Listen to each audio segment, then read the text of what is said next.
এতিয়া মই আছো গণেশগুৰিত আৰু ইয়াতে হৈ আছে ইতিহাস থিয়েটাৰ।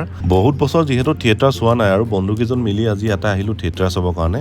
আৰু বিশেষকৈ ইয়াতে এইবাৰ আছে যতীন বৰা। যতীন বৰাৰ অভিনয়টো সকলোৱে জানেই আৰু যতীন বৰাৰ অভিনয় চাম বুলি আজি এই থিয়েটাৰখন চাবৰ কাৰণে আহিলোঁ। ইয়াতে যিহেতু থিয়েটাৰ হৈয়ে থাকে আৰু দেখিছে আমি এতিয়া মহৰ ধূপ লৈ লৈছোঁ যিহেতু আমি গেলাৰীত চাম। আৰু ইয়াতে পিছে মানুহ কম। আমাৰ গাঁৱত আগতে যিহেতু থিয়েটাৰবিলাক হ'লে বা এতিয়াও যেতিয়া হয় মানুহ বহুত হয়, কিন্তু ইয়াতে মানুহ বহুত কম হৈছে। থিয়েটাৰ চোৱা মজাটো পিছে গেলেৰীতে আছে।